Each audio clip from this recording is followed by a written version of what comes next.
And their keeper, Valerie Restrepo, is new to the program, but her debut went very well. She posted a shutout in her first ever start against Florida Gulf Coast. And then Reagan Bridges has led the Panthers in minutes 2 of the last 3 seasons. She's another one of those 4-year players that's been here the entire time with the coaching staff. On the other side, Matt Mott and the Sooners 9 wins a year ago. Big road win in a tough environment at North Texas back on Thursday night. And you look at Sophia Green, that's a goal scorer. She's an Omaha transfer, 24 goals in her 4 seasons there.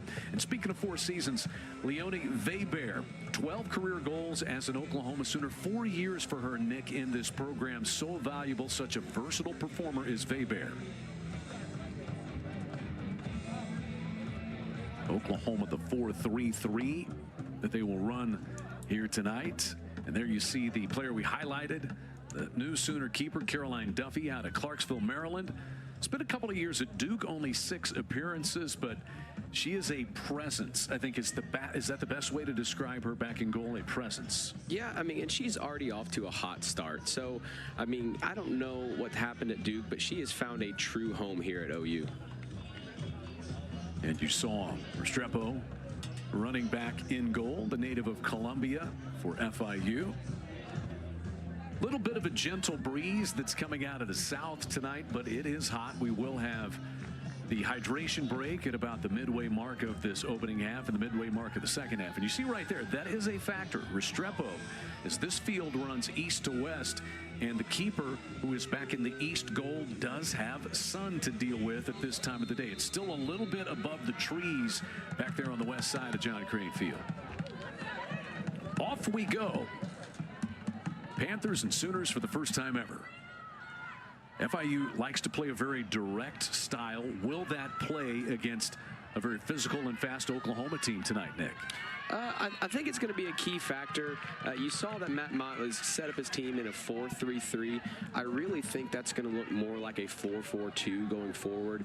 So I expect to have 2 forwards kind of seeing up, and you can kind of already see it a little bit now. So that way, if they do go direct and they win the ball, they can easily go towards goal.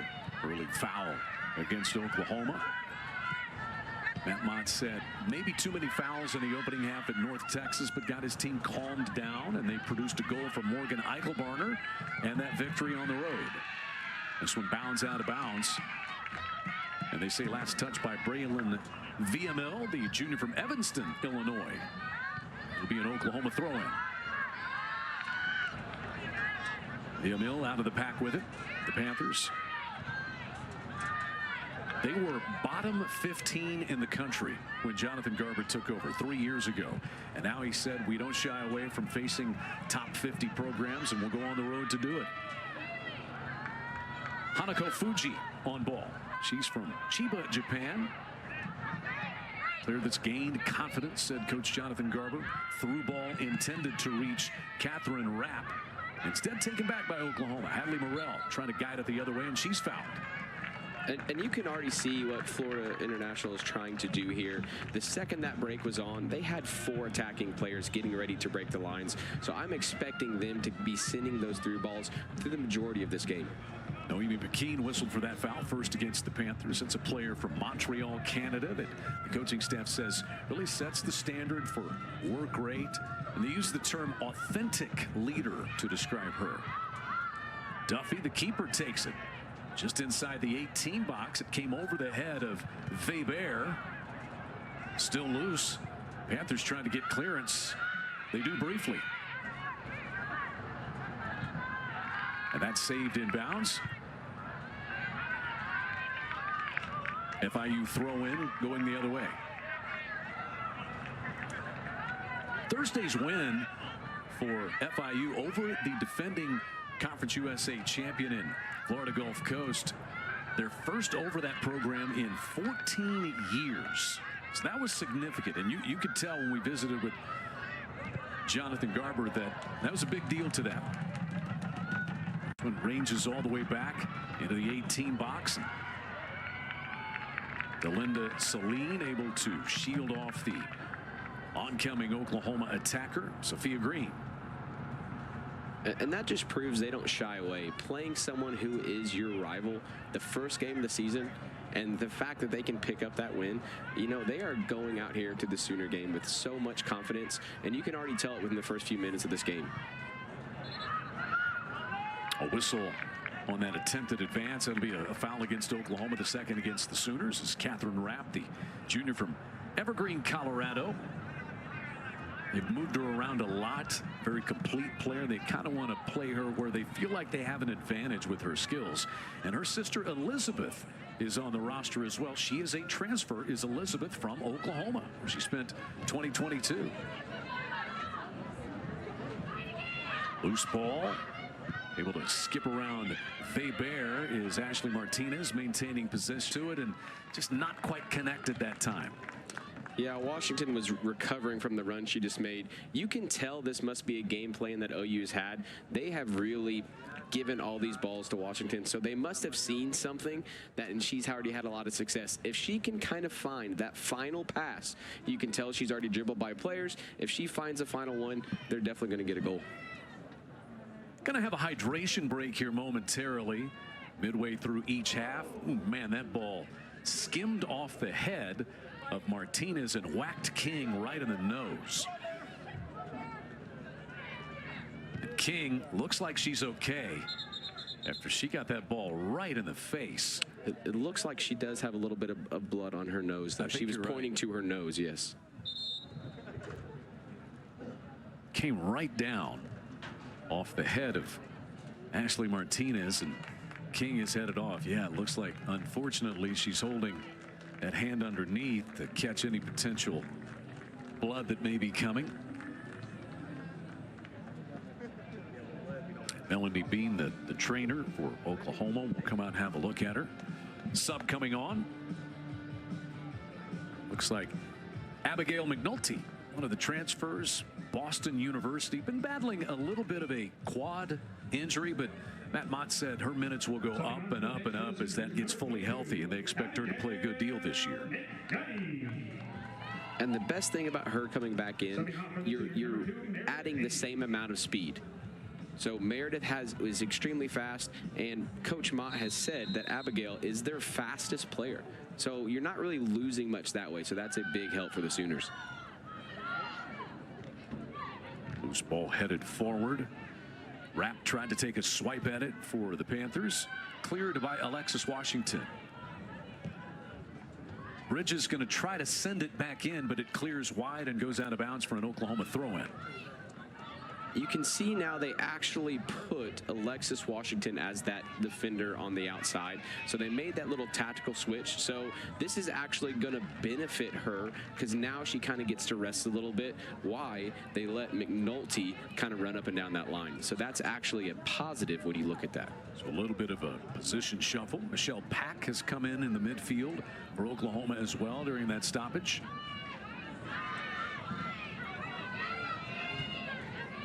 Kaylee England could not take that ball. Catherine Rapp maintaining it for FIU, but Washington heads the other way for Oklahoma.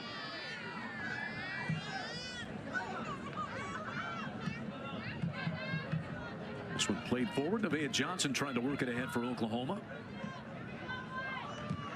There's that calming presence in Pekin coming away with it for FIU. Shots are even, saves are even, as are fouls. As a matter of fact, the score's even. There has not been any just yet. Oklahoma posted a shutout opening at North Texas back on Thursday. And in fact, when you count all of Oklahoma's preseason, they played Dallas Trinity, the pro team down there. They played at the Cotton Bowl, which was a really cool experience. Matt Mott said, I can just imagine there weren't quite 85,000 like for the Oklahoma-Texas football game, but you can imagine what it would be like. They held them to a shutout, scrimmaged number 6 Nebraska, and shut them out as well. That was in the preseason.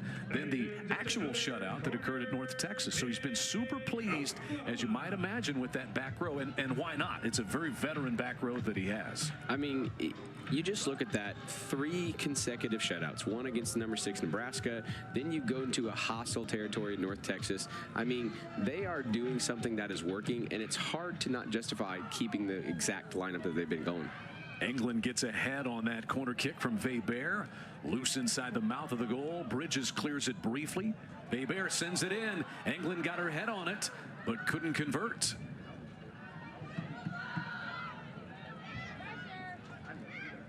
This will come back to Duffy, the keeper.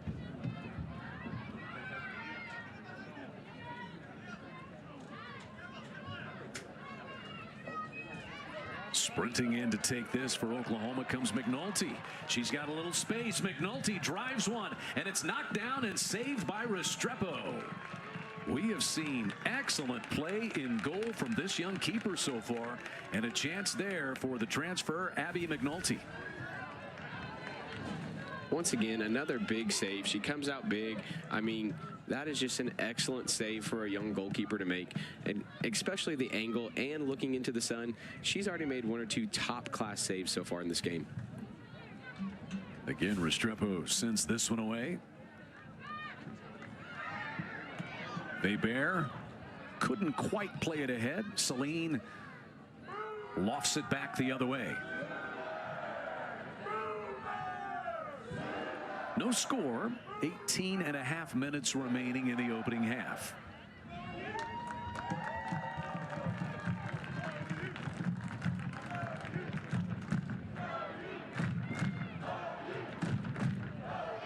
Weber comes out of the pack.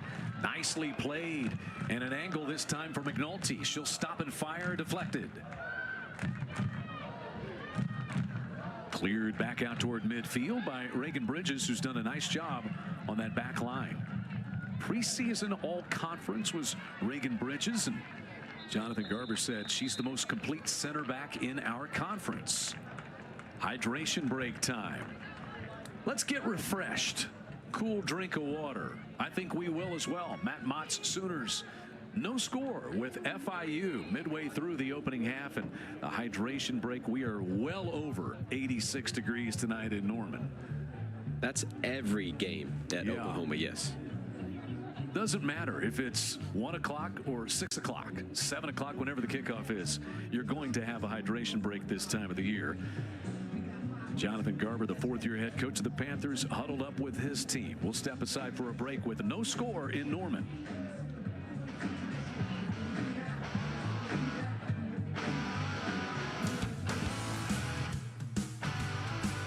When are sports more than sports?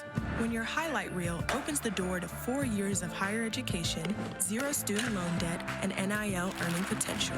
When your stats include free room and board, nutrition and mental health support, plus medical care with extended coverage. And when you're making the trip to Norman, they have played on the road back-to-back games, a win over Florida Gulf Coast in their opener. International flavor to this team for Jonathan Garber. They have 9 different countries represented, including the United States, and nearly half the roster, 12 international student athletes. And they blend it all together and make it work. Culture and identity, super important. Here is Hanako Fuji, native of Chiba, Japan. Michelle Pack trying to come out with it.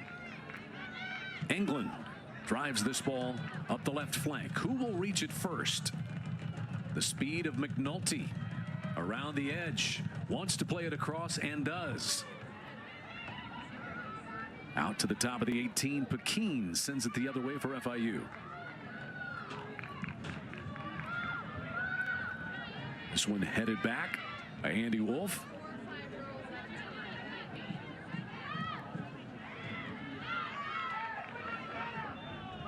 And back to the keeper, Restrepo, it comes.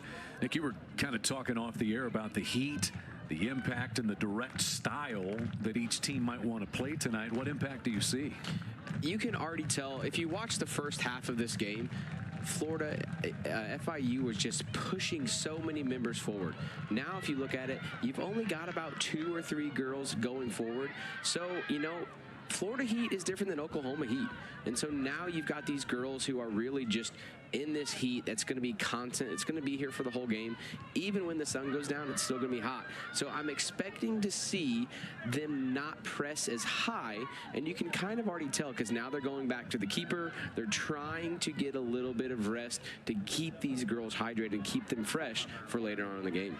And so many on that back row that might play all 90 tonight, including Bridges, who clears this one, but wide and out of bounds it goes. Reagan Bridges played all 90 against Florida Gulf Coast back on Thursday night. Now, each team did have the time off, but the travel for FIU all the way from Florida, and they played on the road in Fort Myers Thursday.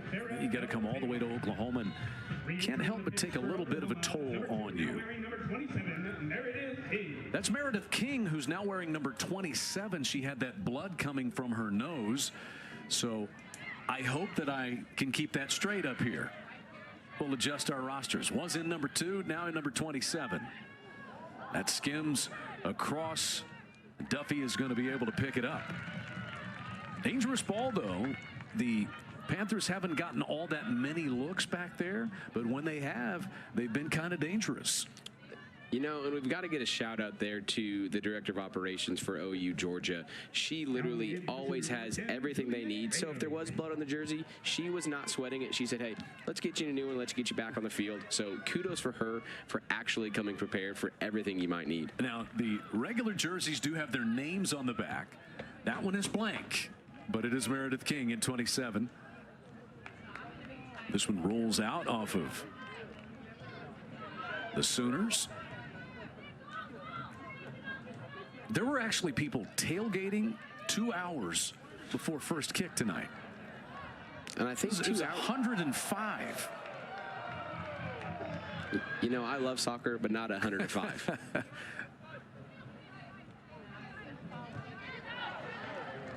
That one was just out of bounds as Sahirul could not keep it in, and Oklahoma throws in, heads the other way. You see the just checked in Juliet Rayo playing that ball forward. We see her for the first time tonight, freshman from Wiley, Texas, Rockwall High School. She speeds to that one for Oklahoma. Washington able to maintain possession. Still trying to feel their way through this just a little bit. A couple of miscommunications for Oklahoma. I think now that they've kind of got into this game, if they can continue to kind of just calm down a little bit, then they're going to find that goal. They've had many chances, but there's been chances on both sides. So I'd be interested to see how both teams here in the next coming into the 5-10 minutes, see if they can find something hit the back of the net. Pappas plays this one, trying to get Weber there. Didn't whistle her for offside. She never touched the ball, but had she would have been called for offside. And it trickles back to the keeper, Restrepo, who to me has probably been the biggest storyline in this first half, Nick, the way that she's played. She has definitely kept them in this game, making at least 2 to 3 big saves that I know of. But she's also came off her line. She saved at half. I mean, she's been all over the place, and she is definitely a key piece of this Florida Atlantic team going forward. Driven ahead by Celine, reached first by Sahirul, and Kaylee England there to step in and clear it away for Oklahoma.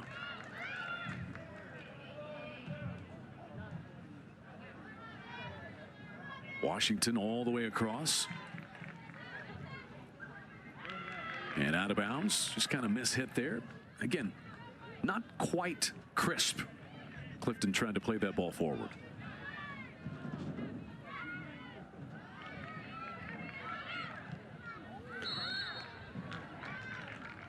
Little too much contact there. Wolf will be whistled for the foul.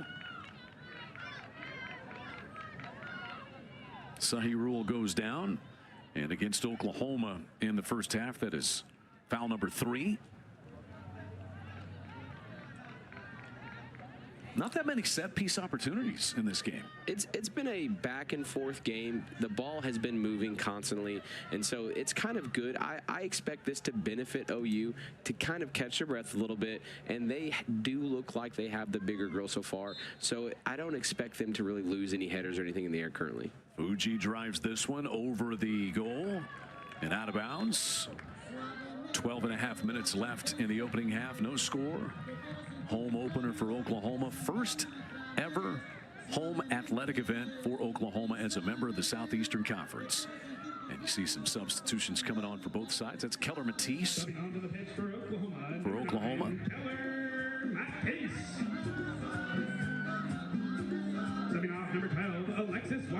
Alexis Washington will get a little breather here for Oklahoma.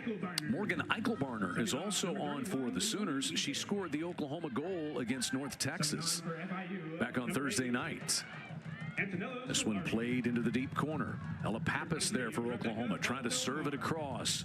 Cleared out by Celine of FIU. And you see, this is exactly what we're talking about. Earlier in the game, FIU had 4 or 5 girls going forward. If you look at that break, there was only 2 or 3, so she didn't really have very many options. So that heat is definitely playing a factor so far. Pappas not quite able to work around Fuji, but then Fuji a little too aggressive. After she went to a knee, she stuck that right leg out and committed the foul.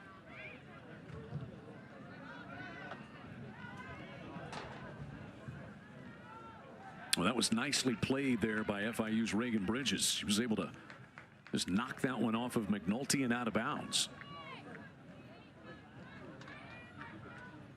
As a defender, that's the best thing you can do. You get lucky, just have a little hit there. So, I mean, that's exactly what you want there in that situation.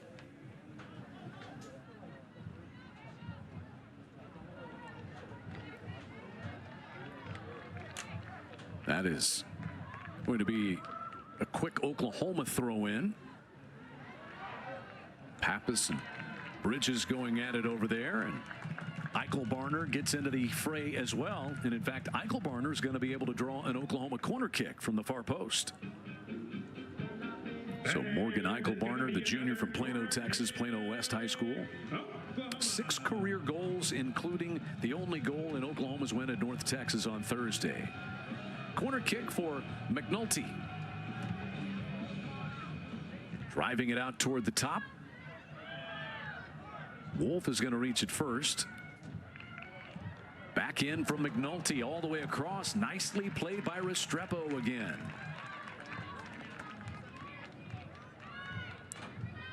Restrepo wanted to play that ball quick, but you could tell she made the smart decision. She had no one going forward, so she just kind of took the air out of the ball, just kind of waited, and then she kind of just played it on the back line. Though Restrepo is in her first full season, she actually was at FIU in the spring, so she had that chance to get familiar with teammates and coaches. Jonathan Garber said the start that they've gotten off to and their confidence dates back to the spring. Felt like they had a really good spring. Midfield and a takeaway. Rayo guides it ahead. Eichelbarner, beautiful play, and an opportunity there with Restrepo coming out of goal again to take it away. McNulty had it on ball. Restrepo does it again for FIU. That is just unlucky from McNulty there. You could see the second she got that ball, she wanted it on her left foot. And so if she would have took her touch with her right, I think she would have had it. She was just kind of caught in between minds. She wanted it on her left. She didn't get it. If she would have possibly taken that with her right, I think she would have had a shot on goal. And after that loose ball, one rolls back to the keeper, Restrepo, and she just clears it out of bounds. Oklahoma's going to have a throw-in. 8.5 minutes left in the opening half.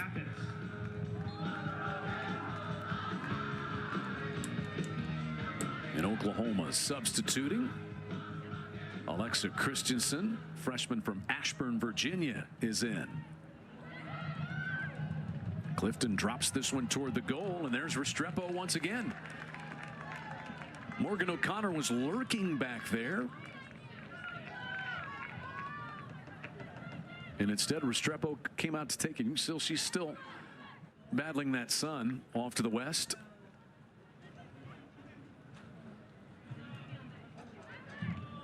She is definitely going to be thankful there's about 7 minutes left of this half. And by the time the second half begins, the Sooner keeper, Caroline Duffy, she's not going to have to deal with that sun. It'll be behind the trees. You know, that was the one thing I saw when they were doing the coin flip. England, the second they won it, they're like, we want this half, because they knew if they were in the sun, that's just I mean, that's just you hate that as being a goalkeeper. I mean, have seen it. I've seen balls get lost in the sun in many years here. Kaylee England over to try to clear that one away from the on-rushing Ariana Sparrow. King. And nobody home on the receiving end for Oklahoma. Instead, it'll be Celine is letting it go back to Restrepo.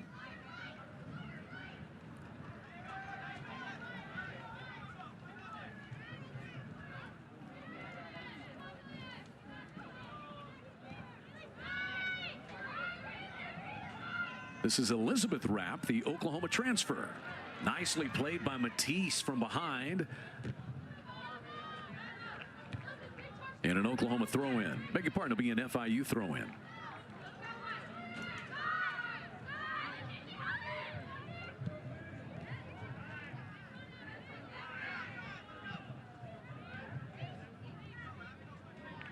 Pack plays this one wide. McNulty tries to start the Sooner attack.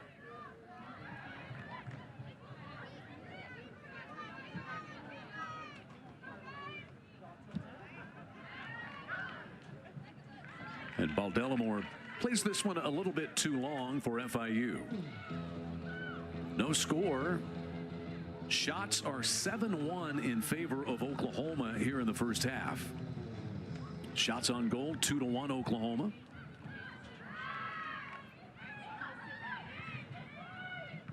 Sparrow plays this one across, but it's cleared.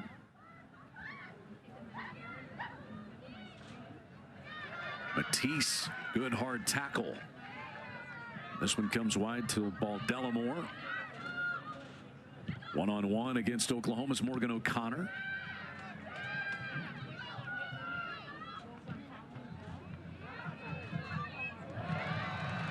And running through everybody goes McNulty. McNulty charges forward and tackled hard off of her feet by Celine.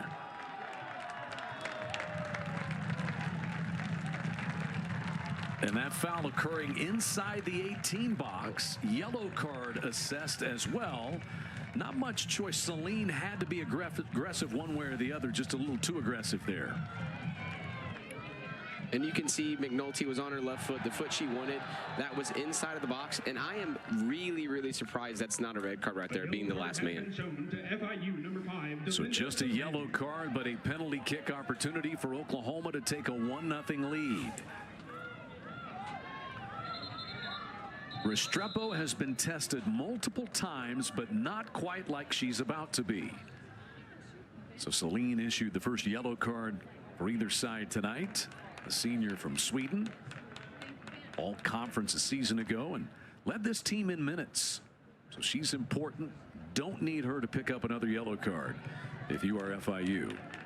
And you can see Coach Mott was furious. He was standing up there. And I think that's what they're actually going back for a review, is because the yellow card, I believe that's going to get overturned to a red card here. She was the last man. And anytime you're in soccer, if you're the last man and you make a tackle like that, going for a goal scoring attempt, that is a definite red card. And that would be a huge boost for Matt Mott and the Sooners. One way or the other, Oklahoma will at least get the penalty kick here with a golden opportunity to go up 1-0. Matt Mott huddled up with his team.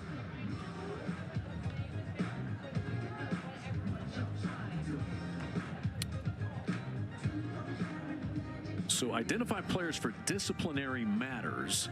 If a fight occurred, identify all participants and whether a foul occurred inside or outside the penalty area.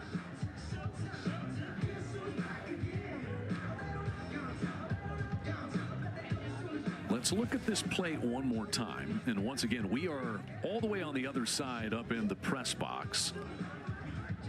Two things you could determine there: severity, as you said, number one, Nick, and then once again, where exactly did the foul occur? I think what they're going to look, you can see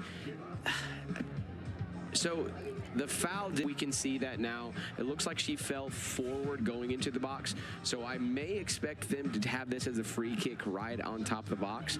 But the good thing about this is the fact that they did get to review it.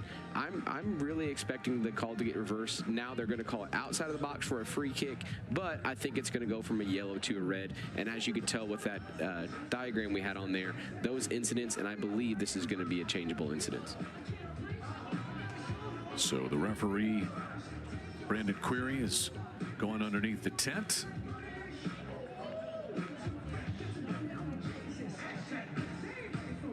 And trying to make sure that he has the replays that he needs to be able to adjudicate this.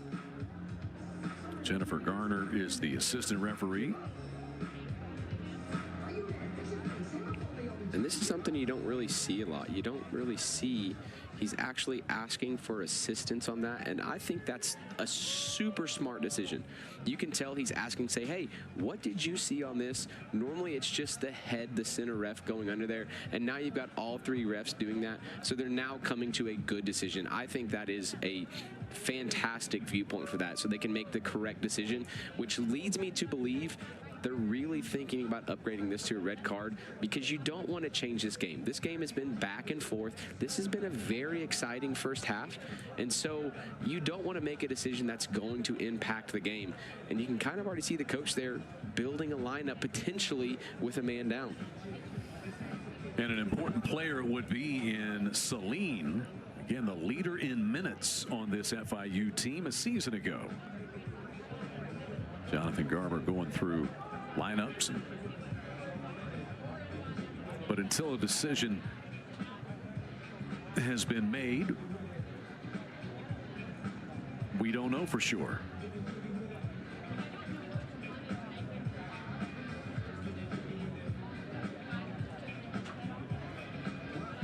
Either way, it's another hydration break. Are you hydrated up here, Nick? You good to go? You know, believe it or not, we have AC up here, so it feels glorious. Yeah, it feels glorious up here. We've got some water, so we feel comfortable, and so I am not jealous of the people that are on the field right now. The sun goes down. It is extremely different when the sun is out. I mean, it's probably going to be 10, 15 degrees in the next hour cooler. That doesn't make it, you know, pleasant by any means as we get the decision rendered. Yep, he's going to the top pocket. I expect this to be a change and a red card.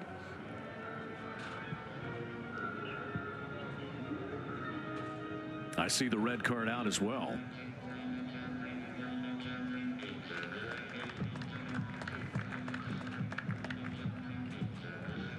No yellow, instead a red card. You were right on the money on that one, Nick. And so very unfortunate for FIU. There'll be a player down the second half and the final 5 minutes of the first half. And it's the player who was all conference and led them in minutes a season ago, Delinda Celine.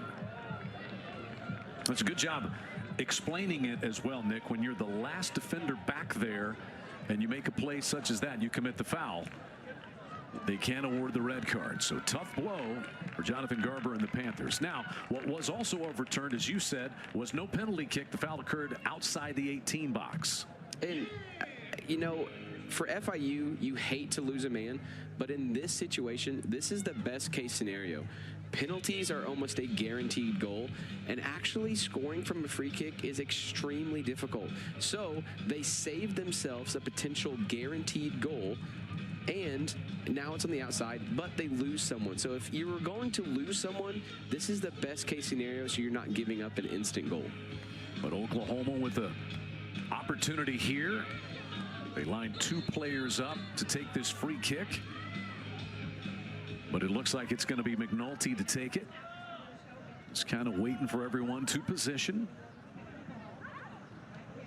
O'Connor, Matisse for Oklahoma there, and they're trying to separate Solari and Kaio for FIU.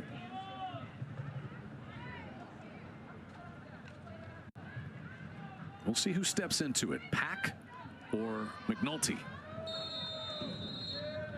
McNulty drives it too high, well over the top of the crossbar.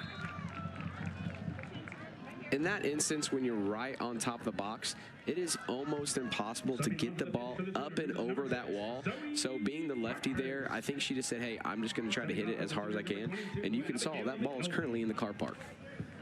So McNulty is out. Zoe Parkhurst is in. Zoe Parkhurst in her second season at Oklahoma. Was an Ole Miss commit and then came to Oklahoma before last year. 16 appearances last year and played the most minutes of any Sooner freshman a year ago, did Parkhurst. Clock rolling. FIU down a player. Pack steals that one for Oklahoma. The foot of Kaylee England. And this is King. Nobody home on the other end. So if you're the Panthers, you're a player down. Strategy-wise, what does that bring into play, Nick? Strategy right now is going into halftime 0-0. So that is the big key right now, because that will then allow the coaches to say, hey, here's what we're going to do. It looks like they've already switched to a 4-4-1. So you're going to have the one person up top, and you feel bad for her because she's going to be running around, and she's probably never going to get the service that she needs. So you're just looking, saying, hey, how can we take as much time? And this is sent ahead by Bridges. An opening and an advantage for the Panthers, 1v1, and the Oklahoma defender closes quickly. But you can see the speed that some of these attackers, as Braylon Villamil was able to spring free.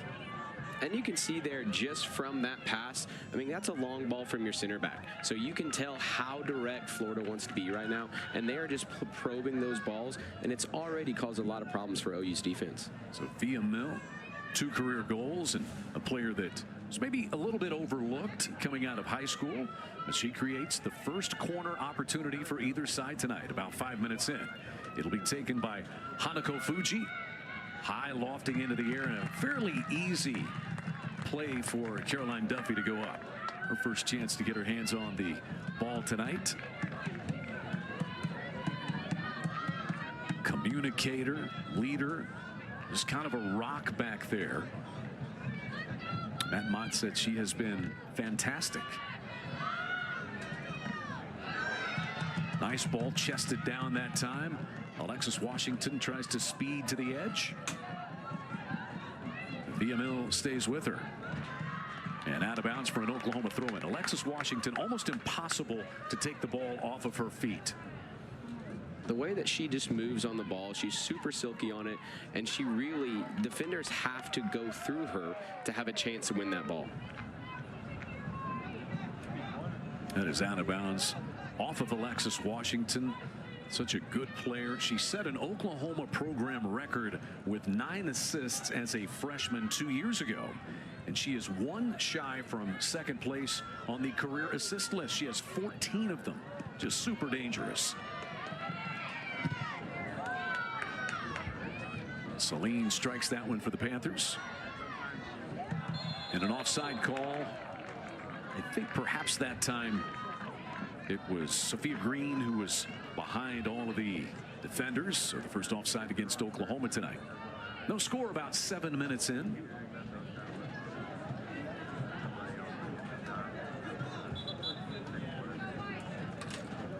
They restart that.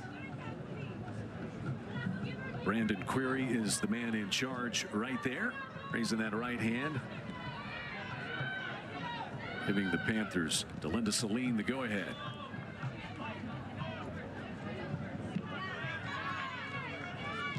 Kaylee England able to move this forward. Faye Bear sends it toward the goal, and over the top, we've got a whistle at the end of that play. What did we have there, Nick? That was offsides. Weber just kind of, the second that ball was played, she just really didn't come back. You can already tell what they're trying to do here. They're leaving her up high, and so that way, you saw it on the goal kick, she can receive the ball and find that second person. Like you said, you've got Washington on one side, you've got speed, so you can tell they're trying to receive it and then play it out wide and then have that success. Kaylee England plays this one back to the keeper, Duffy. Kaylee England constantly leads this Oklahoma team in work rate, minutes played, and such an effort player. This one swung out wide. Washington has an angle. Washington inside the 18 box, sends it across, and it's cleared. Briefly comes back out, and a try taken by Nevaeh Johnson, cleared. Pekin rockets this one forward. Meredith King races it first for Oklahoma, though. Trying to get Ashley Martinez toward that ball, the transfer from Arizona Western College. So kind of some direct plays and through ball attempts here by FIU when they get the chance. And you can tell just their center backs, the second they get the ball, their whole midfield and forwards are pushed up so high, and it's causing a lot of problems for the OU defense right now. But the counter of that is the fact that if they lose the ball, and you just saw how Washington had that wide open, that's going to be the kind of counter that they're going to give up. And I think Florida is going to be okay with that. Wrestled out by Sahirul. Camille Sahirul was second team all-conference a season ago for FIU. One touch pass there by Villamil, but intercepted by Oklahoma. And ahead it comes. We've got a potential here for the Sooners. Sophia Green cut off there by the keeper. She'll turn and try with a wide open goal. And Green probably should have been able to take advantage of that. A dangerous play by Restrepo to come all the way outside of her own 18 box. The goalkeeper made the correct play right there. Coming out, you know, she made herself big and she stopped it. And believe it or not, that is actually a very challenging shot for Sophia Green on her left foot, not knowing where the goal's at. She's just trying to put something on that. And so OU just narrowly missed having that 1-0 lead.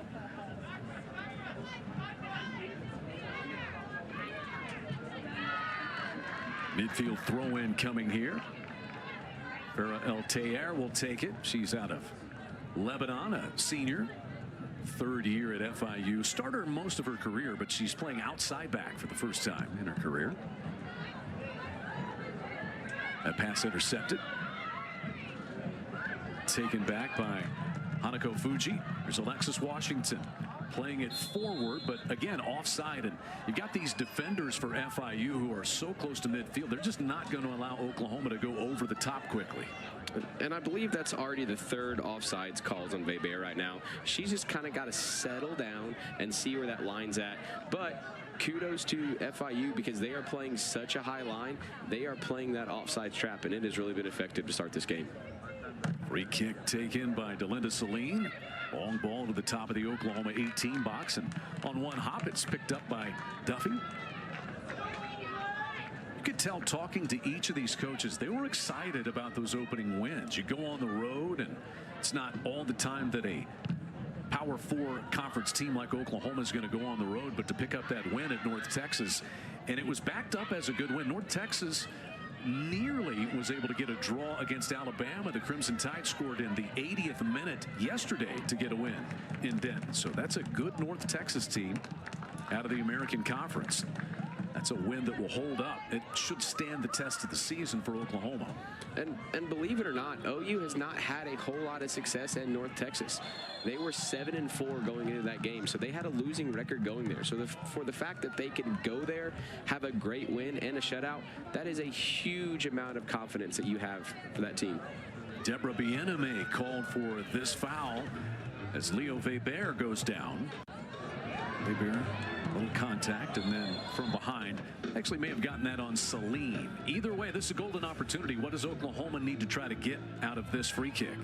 Oklahoma has been working on their free kicks for the past week, and they have really been trying to either, if they're not going to put it on frame, they're going to use some of their taller people that they have and try to find something along the back post here. So I expect this ball to be lofted in, and I expect there to be some kind of header going at the back post. 12 career goals, 11 career assists for Leo Weber.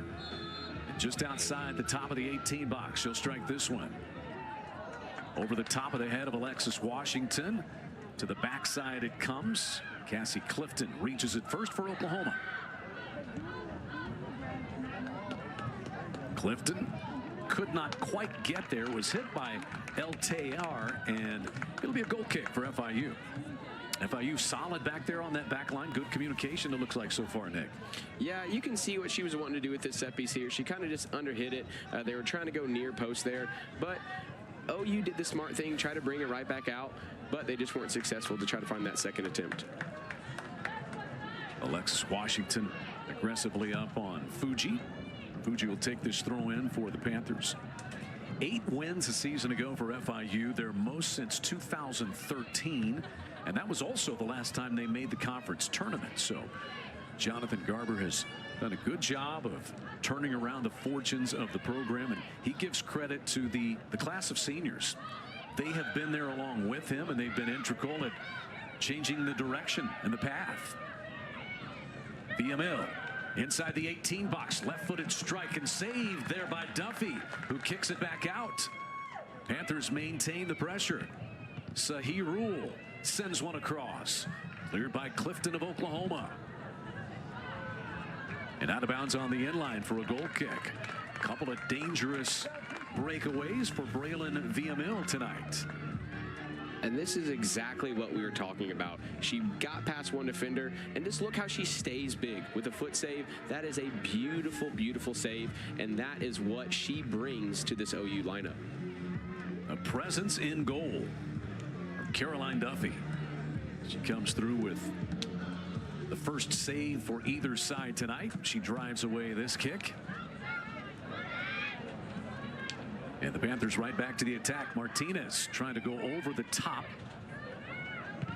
and reached first and cleared by Meredith King. Meredith King, one of the transfers and very familiar with Matt Mott. She was with him at Ole Miss for 2023. She was there, but 3 years at Liberty prior to that. Her sister Madeline ran track at Ole Miss and Notre Dame. Very speedy player. Double transfer Meredith King.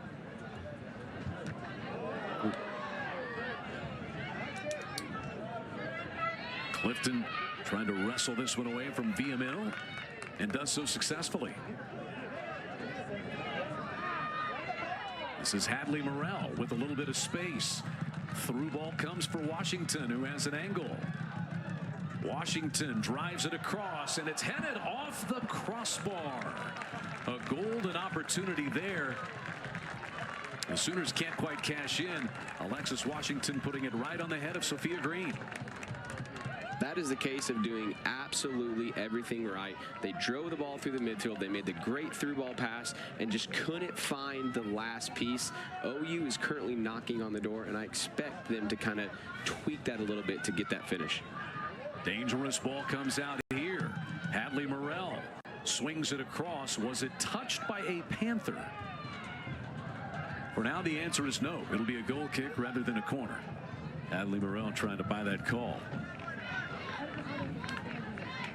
That's a tough ball for Morrell. You've got to think about it. Anytime you're close to on top of the box, you're told to shoot. But she had enough time there where if she could have picked out the correct pass, she had a wide open player on top of the box. Oklahoma steals it away once again. King back to Washington.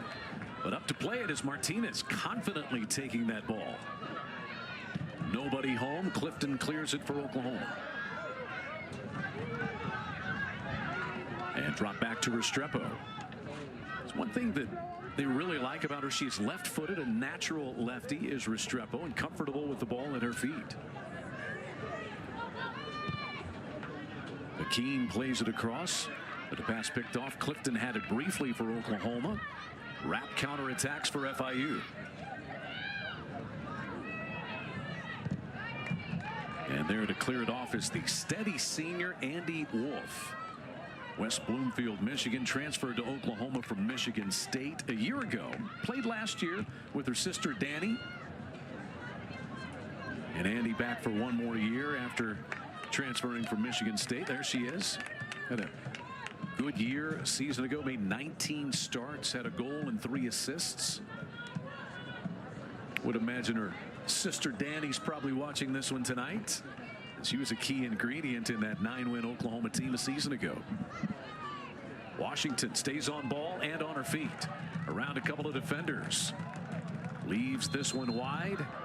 Sophia Green called for offside. Again, crafty. You were talking about that high defensive line that FIU is playing tonight. It's just a chaos And I mean, it's just crazy. When you think about someone who is willing to push that high line and play an offsides trap, you are really hoping that your team is just solidified. And what helps that is the fact they have so many juniors and seniors.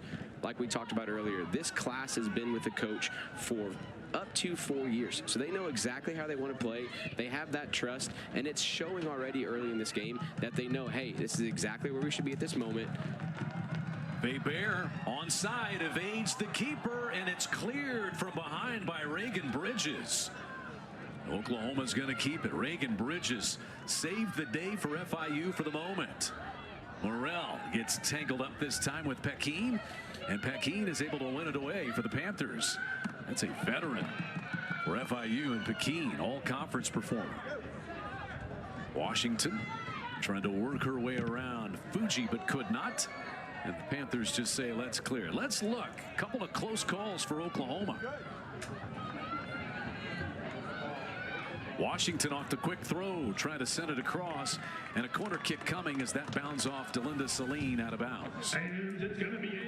Faber was in acres of space right here, and she did everything right. That's just an amazing save by the goalkeeper to make herself big, and it looks like she didn't even get a touch on that ball, so I would be interested to see if Faber fell down. Would the ref have called that a penalty?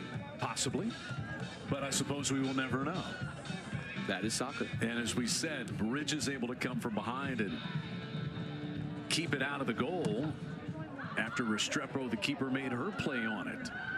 This one bounds out top. Clifton and pops it back toward the goal box.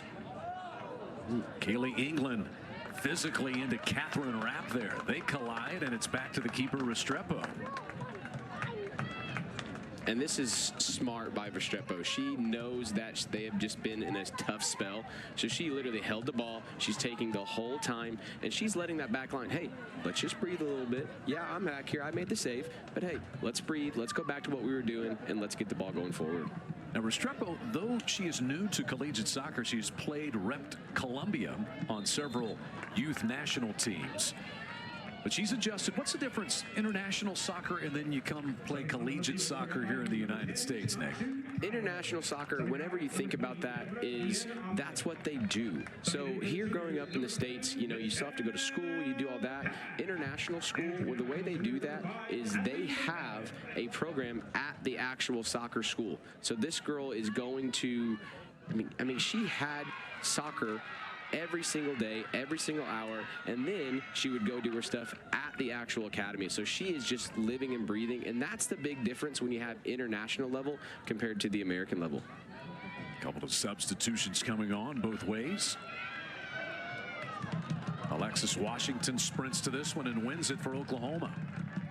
Can she get around the veteran defender Fuji? She does. Washington trying to drop it across, but it's cleared out. Nicely played that time by Celine. Celine and Fuji have had their hands full with Washington so far. This time it's Weber driving it across. And taken down, cleared out by El Tayar. Weber trying to one-touch that, wanted Washington to run time out of this game and not get carded and just go into halftime at 0-0. And if you're Oklahoma, do you alter things attacking-wise the other way, knowing that you have one more player on the field? I think for OU in this instance, they've been playing so direct at the start of this game. And you saw that with King when she played that ball and she played it a little too long. Now you're going to see FIU sit back. You're going to see them absorb a lot of pressure rather than being on the front foot. And so I think for OU, it's going to change the way they're going to have to try to control the game a little bit.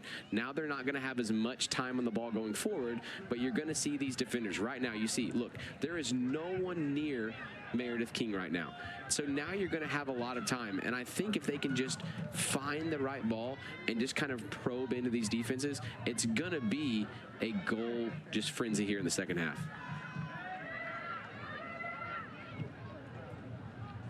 Clifton driving this one toward the FIU 18 box. Matisse got a decent look on that. Kind of a back-footed try that's pounced upon by Restrepo.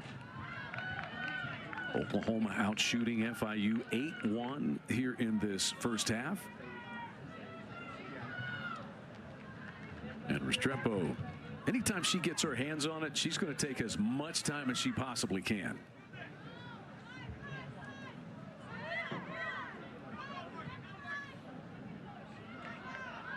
Bridges trying to serve this one towards Sparrow. Wolf takes it for Oklahoma. Matisse trying to connect with Eichelbarner.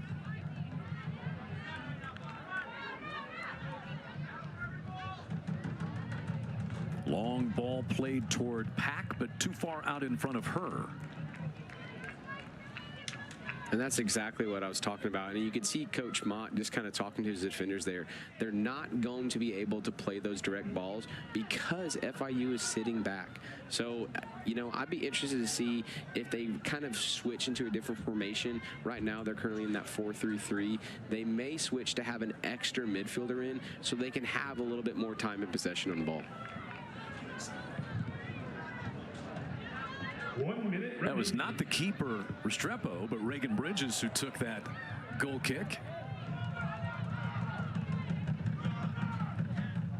So Larry drops this one toward the Oklahoma keeper, Duffy. And a little light pressure put on there by Sparrow, forces Duffy to pick it up. Maybe one more attacking chance for Oklahoma in the final minute of a scoreless first half. Once again, we saw a red card issued to Linda Celine of FIU. They are down a player. Matisse called for offside. And that's just alert defending. FIU, and you're down a player already. Take advantage of any of those types of situations you possibly can, Nick. And see, and the thing that I don't like there is the OU defender just kind of punted the ball. Even though there's about 30 seconds left, you literally just gave that to FIU. Because now they're saying, oh, we don't have to kick the ball. We've literally now wasted the time. And so you played exactly to what FIU is wanting to do there. Scoreless first half in Norman. FIU playing the final 5 minutes down a player after a red card that was issued, but they have acquitted themselves very well on the road, and a big part of that has been Valerie Restrepo, the sophomore keeper, who was under fire numerous times in that first half, and the head coach kind enough to join us now. Coach, a difficult end to that first half, but your team played very well. How do you adjust a player down now in half number 2? Yeah, we actually have to adjust a lot more than a player down right now. Obviously, the red card makes things even more challenging, but we have a number of things to work through over the next 15 minutes and a half. Okay, Coach, we'll let you go get to that. We appreciate you spending a moment with us. Thank you so much. No score here at halftime, and head coach Jonathan Garber's team has played a very good opening half in Norman. Matt Mott's team, no doubt, going to make a few adjustments as well. Sooners in their home opener in a scoreless game with FIU. Oklahoma outshoots FIU 9-1 in the opening half, but Alexis Washington and the Sooners unable to find the back of the net just yet. Good defending by Reagan Bridges and her mates on the back row for FIU. Your halftime show coming up next on SEC Network Plus. This head coach, remember a year ago this time, it was a little bit like trying to take a drink out of a fire hose, because he had just gotten the job about, I want to say it was 28 days prior to playing their first match, but it was hit the ground running. They did a great job to assemble a roster. Of course, you have to re-recruit your current players at that point to a certain extent, bring in a few transfers, and off they went. Year number 1 for Matt Mott. The Sooners able to win 9 games, and now they jump into SEC play. He said, look, this is one of the reasons I was brought to Oklahoma. He has a full feel of the Southeastern Conference, having had that previous stint as head coach successfully at Ole Miss for 13 years and 6 NCAA tournaments, but also an assistant coach at Auburn from 1995 to 2005, very early in his coaching career. So he knows all about the Southeastern Conference and is super prepared to take Oklahoma into the league. Second half underway, scoreless, John Crane Field. And you heard Matt Mott say, keep an eye on number 8. That's Kaylee England, right, Nick? Yeah, you can already tell she is kind of pushed up a little bit. I'm expecting here that they're going to push her up almost in that defensive center mid position, and you can already tell they've got that 3 back going, and so there she is. She stepped to the ball, and so now their defensive change, which actually on the break, this is actually going to benefit FIU.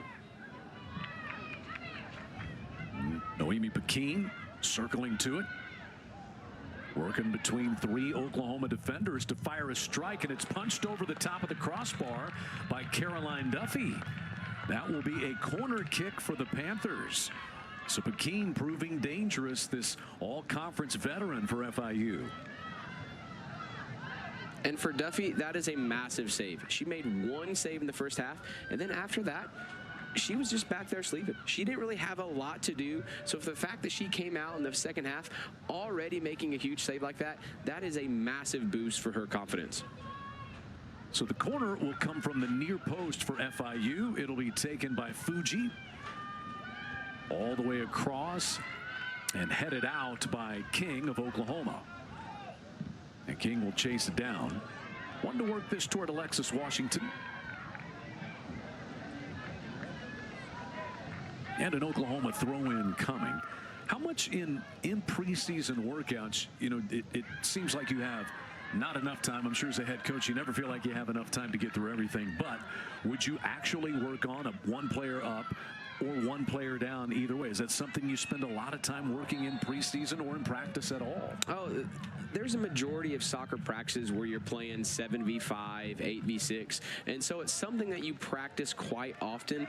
But it's never game realistic. I mean, when you're in a game, everything changes. And so now with the fact that they're down a man, you're really going to see, hey, did all of this really work? And for OU, I think it actually makes it a little bit more difficult. Why is that? Just because they're man up. Now you have a game plan. So they have been playing so well in the first half, and now everything really goes out the window because now you're a man up. Now you have to keep the ball. Now you change formations, as we already talked about. England now pushed up in the midfield. You're now changing your whole system because you're a man up. And so it just makes it a little bit more difficult because if you're not on your toes, this could be a 0-0 game. Corner kick coming from the near post for Oklahoma. As that time you saw McNulty kind of close in and force the hand of Bieneme, who dropped it out of bounds for FIU. So there's Weber to take the corner. It'll be the 4th corner of the night for the Sooners. No score. About 3 minutes into the second half. Good ball in front of the goal box. Still loose. I think it was actually punched out by Restrepo, and what a great save she makes right there. I mean, she was on the ground, sprawled out after being in the middle of that scrum, and Morrell got a pretty good look away. Right now, Restrepo is the player of the match. She is standing on her head in goal. What a beautiful save that was. Confident goalkeeping coming out and seeing that second ball going through 6 of her own players. That is just immense goalkeeping. She's coming up big. You would not know this is her 2nd collegiate game. Barrett tries this one from the far post this time. Look at all the traffic right in front. You can't even see Restrepo back there. You cannot see her green jersey through all the players right there. FIU has every player in the box right now, and in reality, everyone is on this half of the field. Bear drives this one a little bit lower, headed initially, and out top Morrell reclaims it for Oklahoma. Weber, like maybe that hit the hand of a defender, and it did. So it will be another corner kick for Oklahoma. That hit Breland Villamil. I beg your pardon, it was Sahirul. Inadvertent handball, but a corner nonetheless for Oklahoma. So 3 corners in about a 90-second span. A lot of pushing and shoving going on in the box right now. That's what happens when you put everyone on the keeper. Wolf goes down. A little bit of contact back there, and the keeper, Brandon Query, steps in. And there haven't been that many fouls called, but that doesn't mean it hasn't been a physical game. Oh, yes, and you can definitely tell the start of this half, it's already going to get physical because FIU is going to be defending for their life. Cleared out by Reagan Bridges to midfield. King takes it back for Oklahoma. And a counterattack opportunity now for the Panthers. Ahead for Pekin it comes.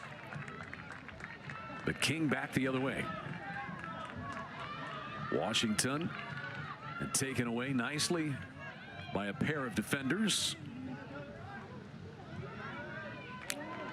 Good job there by Kaylee England to man mark the on-rushing Pekin and allow that ball to roll back to the keeper Duffy.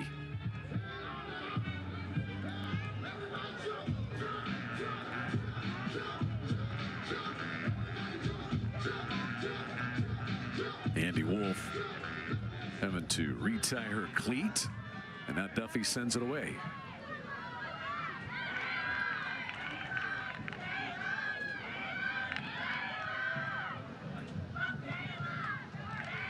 Tried to drop this one for Weber, but out of bounds, and a throw in for FIU.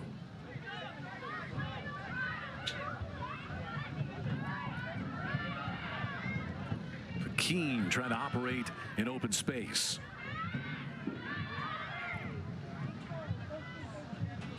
This ball comes clear for Martinez. One-on-one against Clifton of Oklahoma. Martinez, left-footed strike, ricochets off of Kaylee England, taken by Sahirul, and out of bounds. Corner kick coming here for FIU. And that's exactly what we were talking about, which makes it difficult for OU. You saw England kind of step up a little bit. She now got out of position, and then it was a 3v3 going to goal. When you are FIU, those are the moments you're saying, hey, these now we have to score on. And she got a corner kick out of it. So for FIU, that's exactly what Coach wanted at halftime. Camille Sahirul, a player who was a starter early in her career, began her career at Franklin Pierce all the way back in 2019. Did Sahirul. She drew that corner kick taken by Fuji.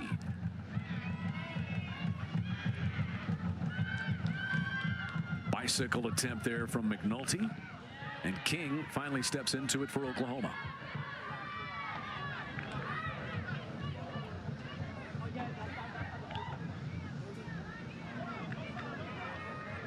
Sahirul with the nice back heel pass to Pekin.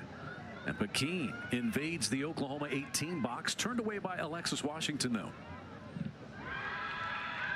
Oklahoma throwing. Got some fireworks going over, it looks like, at Gaylord Family Memorial Stadium, in that vicinity, in fact. Someone must have scored over there.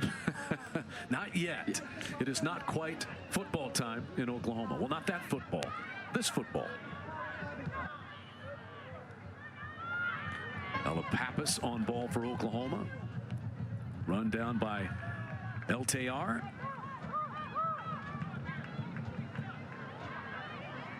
You know, you would think that as minutes go by playing a player down, the confidence of FIU has to be growing, Nick. Yes, FIU is doing exactly what their coach wanted at halftime. And you can just kind of tell, if you look at both the coaches on the sideline, just a little tidbit, a little secret. When a coach stands up, either something's really good happening or you are extremely frustrated. And you just saw that Matt Mott was hands over, just so kind of grumpy with that way they started this half. And the FIU coach was like, this is exactly what we're wanting. We're winning the balls. We're not putting a lot of pressure. Right now, FIU is gaining confidence going into this game.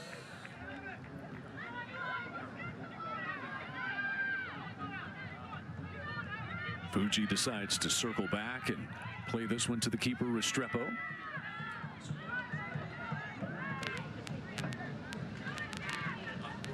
Another feeling. This is Pack operating for Oklahoma, but her attack is shut down.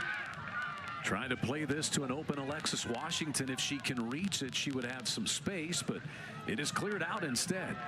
With this defensive row, Villamil and Martinez back there for FIU. You've done a good job. Weber found some space and bounces that one off the keeper, Restrepo. It'll be an Oklahoma corner kick.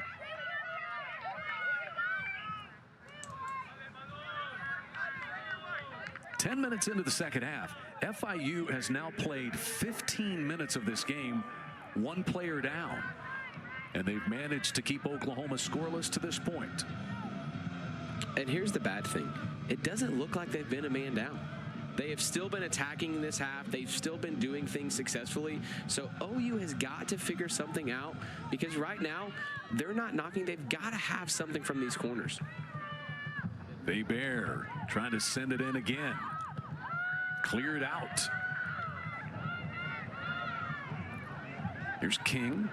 It's good to see King back out there. She took a ball directly to the nose off of a header by another player in the first half, and she's out there in a different uniform, but she's been able to go. Duffy.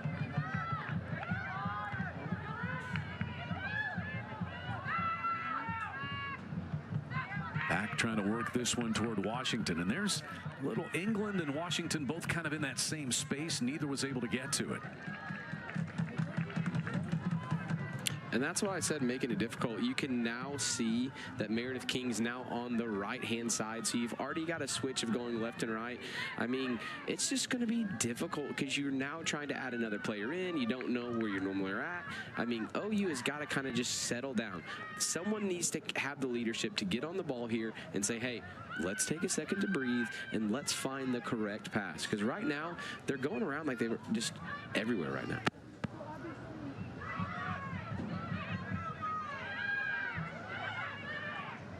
FIU opportunity here. Kaylee England clears it out for Oklahoma. Chase down though. Bridges wanting to work it back toward the goal. And here's Alexis Washington for Oklahoma.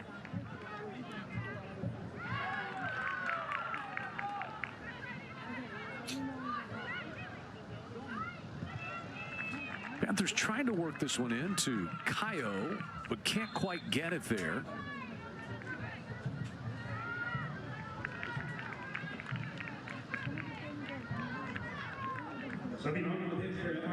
And a substitution for FIU.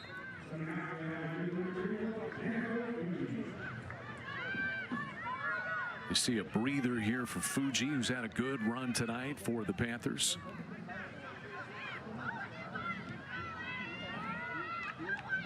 The enemy.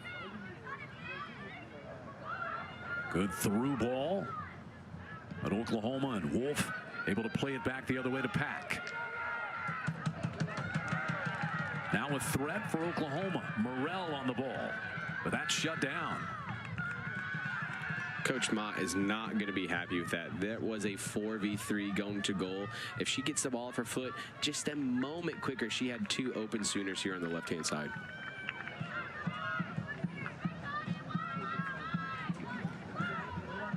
Duffy allows everything to clear.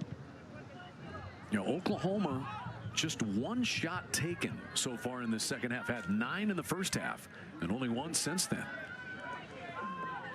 FIU doing a masterful job so far of playing one player down.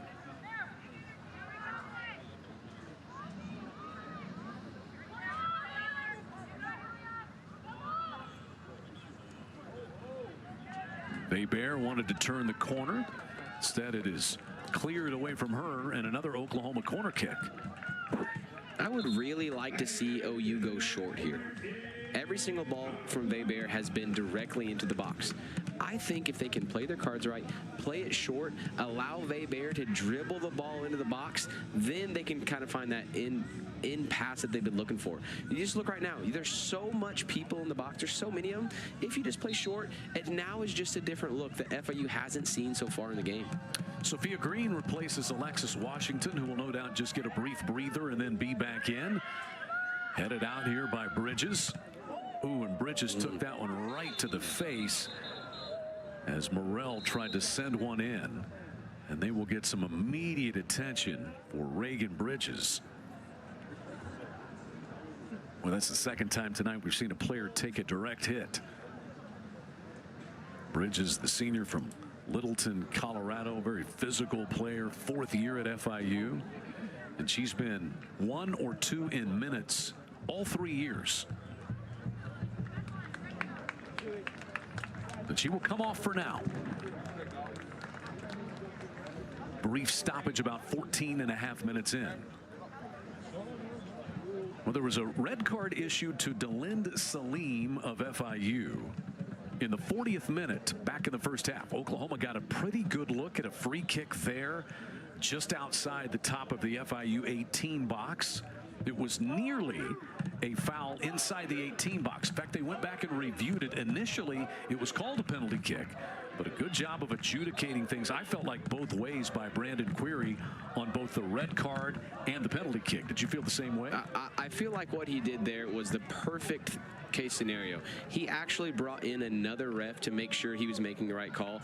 And as a ref, you just don't see that a lot. You don't see refs saying, hey, I just want to make sure I'm doing everything right, because to be honest, that's a game-changing decision. You go from awarding the penalty, having a yellow card, to now saying, hey, what we're going to do is we're going to pull it back. We're not going to award the penalty, but we are going to give the red card. So I think he made an excellent decision on that call. First ever meeting between these two teams, and what a draw. Even if they could get that, it would be for FIU to go on the road to an SEC school and potentially play them to a stalemate. Still a long way to go for Oklahoma, trying to go 2-0 after their road win at North Texas back on Thursday night. But Oklahoma and FIU both trying to adjust to the Panthers being one player down. Weber tackled hard away from her and out of bounds by LTR. And this is going to be corner kick number 9 for Oklahoma. 5 of them already here in the second half. And now you can see Coach Matt has changed it up. The past 4 corner kicks, they have put everyone on the keeper. Now they're doing something different. I think is a perfect case. And look, they're going. They tried to go short, pulling numbers out of the box. That is exactly what we were asking for, and they got another corner out of it. England got her head to it, but it ricocheted off a Panther and out of bounds, as Nick said. Another corner coming for Matt Mott's Sooners. Have to wait for Weber to jog from corner to corner. What do you think the mileage is on a midfielder in this game tonight? How many miles are we talking about? You know, I have read that the average miles ran for a midfielder is anywhere from 8 to 10 miles. In this game with FIU, with how crazy they were in the first half, I think they've easily met that 10-mile mark already. That was punched away by Restrepo, and a decent look at it there off the foot of Morrell that goes wide left. There's been the story of the night right there. Valerie Restrepo, the sophomore keeper, making just her second collegiate start. And look at that one. And this is what playing in the youth national teams is getting you. Look at that, just calm. She's wasting so much time. That is stuff that goalkeepers really don't get taught. She has literally milked 30 seconds out of the game. As a goalkeeper, when you're down a man, you are literally, that is picture perfect from her. Got another substitution coming on here for the Panthers. Looks like Oklahoma will send in a sub as well. We had a ball thrown from the fans back to the ball boy, hit the rail, hit his glasses. So this must be something in the balls tonight, because right now that is 3 balls that have hit in the face. Yeah, I'm glad we're behind a large glass window upstairs. You get an errant clearance, and we could take one right in the snout. So both teams starting to substitute a little more and earlier here in the second half than in the first. We actually had a couple of cameras go down. I don't think they took a soccer ball to the lens. I think it was just the heat for them. Here's Weber, able to clear herself, trying to work this through. And we will see, can McNulty reach it? She cannot. Just a tad bit off. Abigail McNulty. Matt Mott said she's feisty and fast, maybe the fastest player on the team. I feel like if you start saying one player's faster than the other, pretty soon you'll have them lining up to race each other. You know, believe it or not, Coach Mott does that all the time. I think it's good, you know, to build those relationships with the players. And every now and then you're like, you know what? I am faster than you. And so I love that he gets to do that and joke around with his players. He's a ping pong guy, not afraid to challenge his players in a friendly game of ping pong. And he had Hadley Morrell, who's good at everything. She's one of those, you know, you name the sport and she's going to be good at it. And she believed that she could beat Coach Mott in ping pong. And I'm told that she was unsuccessful in that. You know, I don't want to spill too many of his secrets, but he has his own paddle.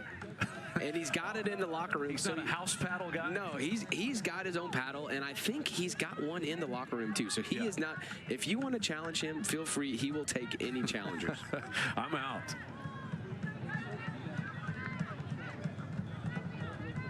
Again, you see the experience of Restrepo. It's letting everything sort through, giving her team a player down a little more time to get situated. Pappas gets into that for Oklahoma, and Restrepo just burns one out of bounds up onto the berm. Oklahoma trying to take a quick throw in, and that actually went off of Weber. It'll be an FIU throw. The idea was great there. The goalkeeper's out of the box. If you could play it quick, maybe catch her on a break. But it was just an unlucky touch by Weber. England controls at midfield.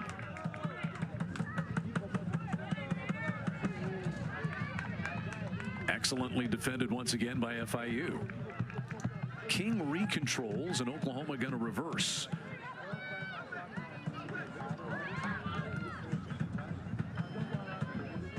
This defensive line, though, for FIU, give them so much credit. Rapp has been back there. El Tayar as well. Integral part, and right there, the tackle by Bridges, who's been out there every minute, including taking a kick right to the chops about 10 minutes ago. She's been excellent. You see why Jonathan Garber says she is the best center back in their conference. It's good to see her back up and playing well from that little kick. Morgan Eichelbarner, who scored the Oklahoma goal in their win at North Texas on Thursday, is back out. And she'll get a chance. You see her edging forward right there. Putting the pressure on Restrepo. Down it comes to Nevaeh Johnson, but cleared back to the other side for Duffy. And that's just smart by Restrepo. She knew the whole time she was going to kick that ball. She pulled the center back out, wasted more time. I mean, this is just top-class goalkeeping we're seeing on display tonight from both sides. Johnson goes down for Oklahoma. It comes down to the foot of Pekin. Pekin trying to mount the counterattack. And here's Pack for Oklahoma the other way. Gets the edge.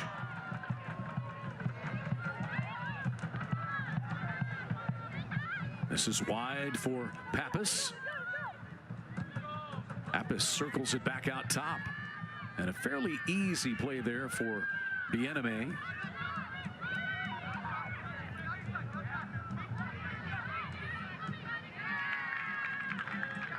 Sahi Rule pressing the attack, and FIU will get a throw in.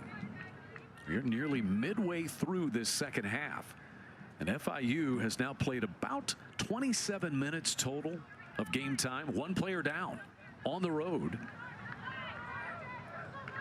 and they have played Oklahoma to a stalemate so far.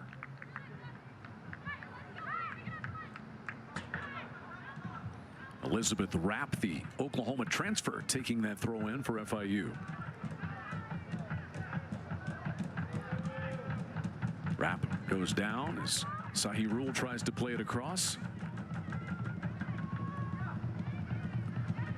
Sahi Rule, one of those high pressing players that's critical for FIU.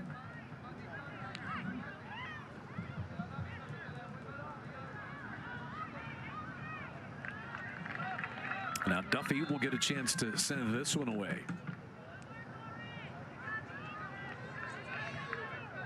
First, a substitution as Pack will come off, and back on for Oklahoma is Juliet Rayo, the freshman.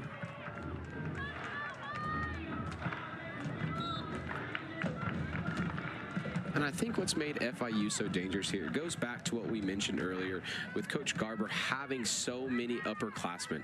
These girls know exactly what he wants. So at halftime, he probably didn't have to really talk about much, talked about tactics a little bit, playing the man down, but they all believe in him. They know that it's a high-pressing team. So think about it. Every time you mention someone, she's been here 4 years, they've been here 3 years, they know exactly what he's looking for. So these girls have been here in these moments, and you're just not young. You know, playing from high school to college, it's a different feel. So these girls have been here, they've experienced it, and they've really played the first 15, 20 minutes of this half almost picture perfectly. King trying to craftily work through defenders, but had it taken away from her. England couldn't get it through. Now Rayo circles back for the Sooners. And that's going to be way out of the reach of Abigail McNulty.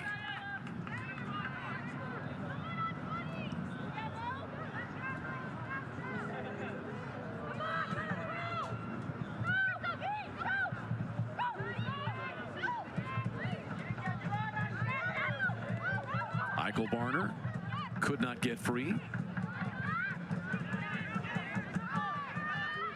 Here's King. Dropping that one toward Pappas, but it's cleared.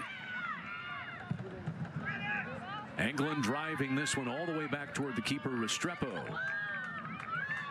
And as she has done all night, she handles it cleanly.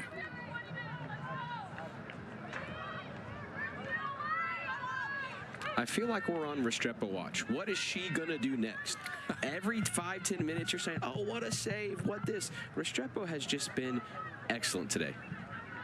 Did not play collegiate soccer last year, but as we told you, experience with Colombian youth national teams. We have reached the midway mark of half number 2, 20 minutes to go, and we remain scoreless in Norman. Hydration break everyone. So get refreshed. We'll be back in a moment.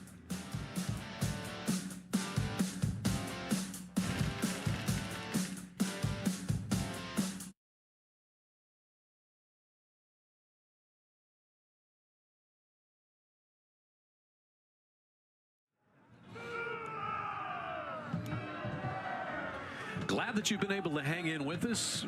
Our equipment, not so much. We've had a couple of cameras overheat. That's how warm it has been down on the sidelines at John Crane Field tonight. It was a beautiful sunset. The temperature has cooled probably 8 to 10 degrees. But the heat takes its effect as you get to this point in the game. It's easy as fans to say, why are they not running faster? Why are they not doing this? This is the perfect example. We have machines not working right now. And you're asking your daughter to say, hey, run harder? I mean, come on. They're probably giving it everything they have right now. And we've got cameras breaking. So for the fact the girls are still out there playing hard, kudos to them.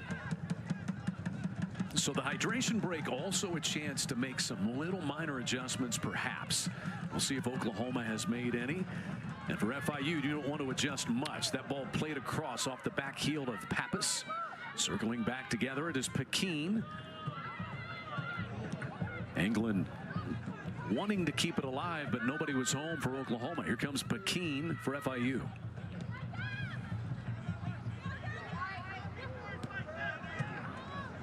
A little back and forth touch between Solis and Potter. Bridges serving this one forward off the back of Nicole Solis. Crashing into Kaylee England and out of bounds for an Oklahoma goal kick.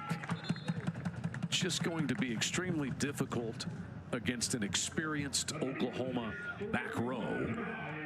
And with one player short for FIU to mount many threats on the Oklahoma goal at this point, Nick. But FIU's doing a great job, which is really, I don't know whether I should say good job FIU or just OU not completing what they need to be doing right now. It just seems like OU is stuck in second gear. They're still stuck in that way. They're not going, they're not winning the first ball. I mean, FIU, the longer this game goes, you're playing into FIU's hands. And these long balls that we keep on seeing, FIU is saying, thank you very much. This is exactly what we want. We're slowing the game down, and we're playing the way that we want to play.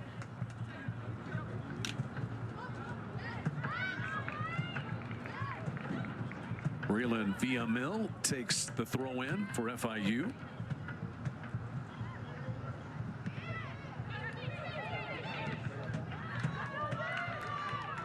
And that's going to ricochet all the way across out of bounds. It went off of Solis.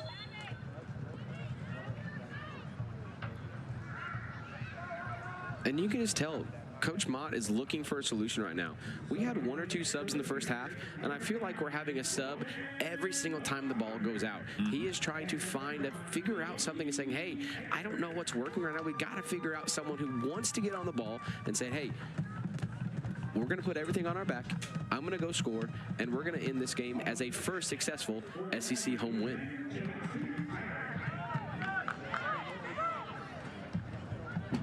England up to try to win that header. First to reach it, FIU. Via Mill trying to stop and start. Gets away a dribbler with her left foot. And Duffy sprints out of the box for Oklahoma. And you can tell Duffy's upset there. She wanted to try to go quick, but she didn't have any options to. When you're a man down, when they just put everyone on the attacking half, you want to try to go quick, and she's just not having that.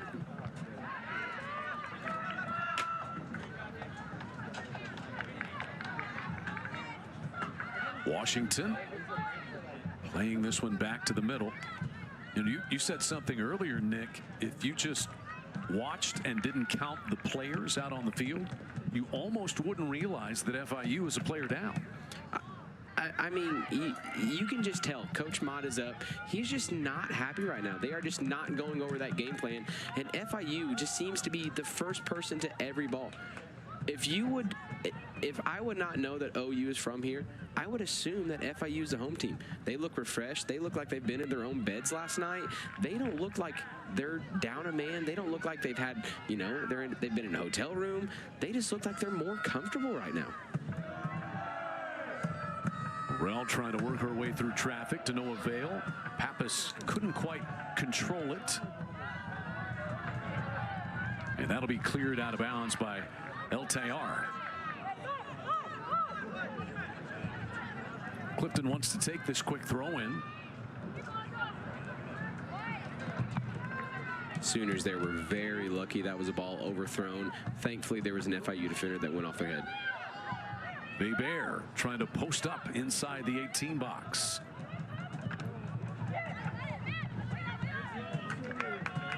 And Green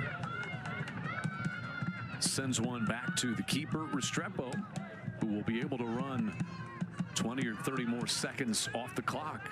FIU, Jonathan Garber said, we're going on the road to try to get a result. And that result might very well be a draw at the home of an SEC team. That foul called against Oklahoma's Juliet Rayo there. And that is just a silly foul. She put 2 hands into the defender's back. If she would have just went 50-50 with air, she would have won the ball. And so now you're giving FIU a chance to score, which when you're a man down, what do you try to score on? Goal kicks, free kicks. So you're literally giving them exactly what they want. OU is literally giving the game to FIU. Reagan Bridges drives that one back to the keeper, Duffy.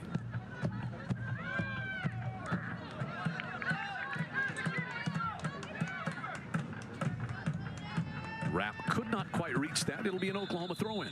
And another substitute coming back on. Looks like Michelle Pack for Oklahoma. And she will give Rayo a breather. Still no score. Once again, FIU, a red card assessed to Delyn Celine in the 40th minute. 5 minutes to play in the first half. They've been a player down since then and have yet to allow a goal.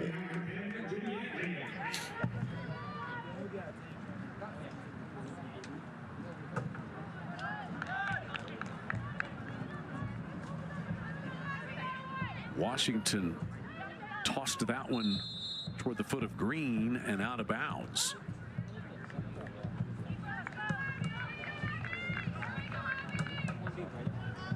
And now more subs. Back on for FIU is Camille Sahirul.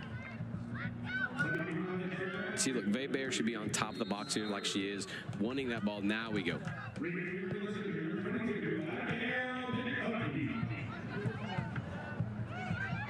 Pack back in there, controlling. Excellent footwork. Couple of defenders she clears. Now Washington serves it toward the top of the goal box. Take a touch.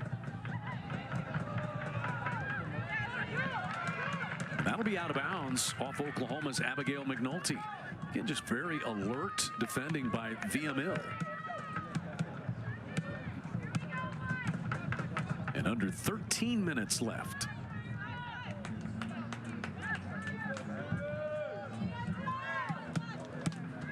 So Restrepo will let about another 20 or 30 seconds roll.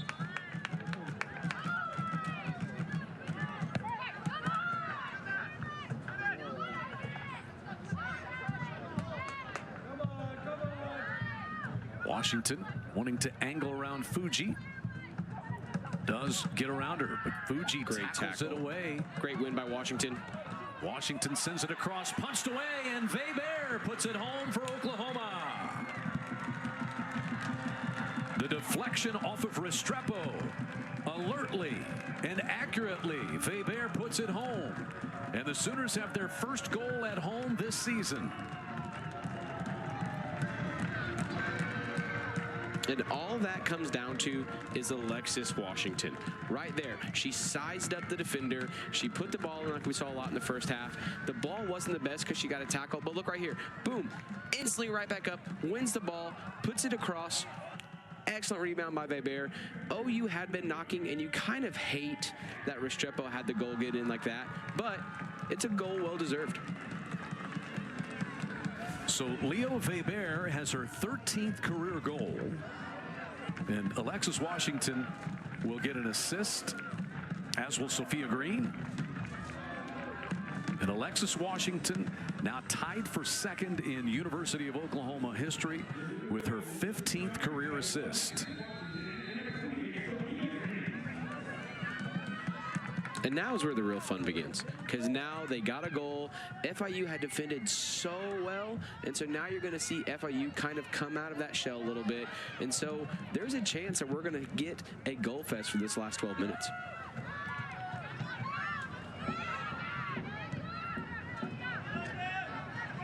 Panthers trying to equalize a player down. Sahirul funneling it back to Fuji. And now a left-footed try by Kayo sails over the top of the Oklahoma goal. Shinatsu Kayo, the junior from Fukushima, Japan. Quick and creative player. Her third year at FIU. And now we see Duffy take her time. Look, she'll take another breath. She'll jump a little bit. There's good sportsmanship, goalkeeping. Great goalkeeping all around here. This one won by FIU's Deborah Bieneme. Angles around King. Drives a decent little look at it. Bieneme goes down. A solid defending there by King. And Duffy makes a fairly routine save.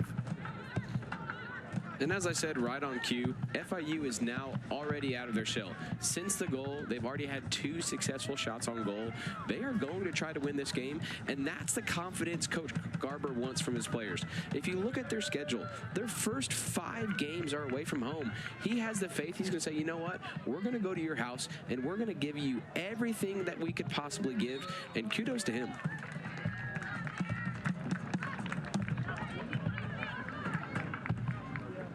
So Alexis Washington with that assist, now 15 for her career. The Oklahoma record is Lauren McIver's 18, so still 3 shy of that. But if she stays healthy, you would imagine she will get that this year. Alexis Washington, the junior from San Antonio. Weber to take this free kick. See which direction she goes. Under 10 minutes left.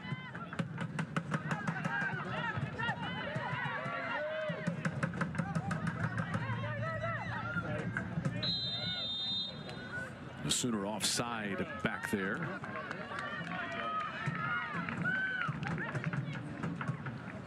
And that was on the second ball that was played there. The initial ball by Weber, she was onside, but when they won that ball on top of the box, that's when she came off. So if you were kind of wondering why that was offside was given, that's because that second headed ball, she came back from an offside position.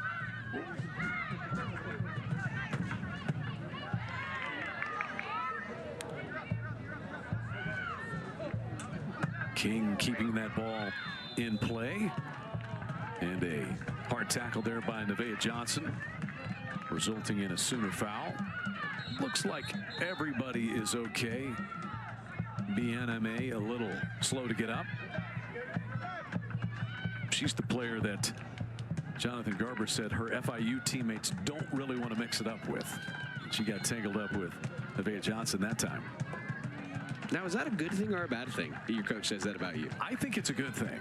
If I was the player, I would kind of wear that as a badge of honor, wouldn't you? I mean, yes and no.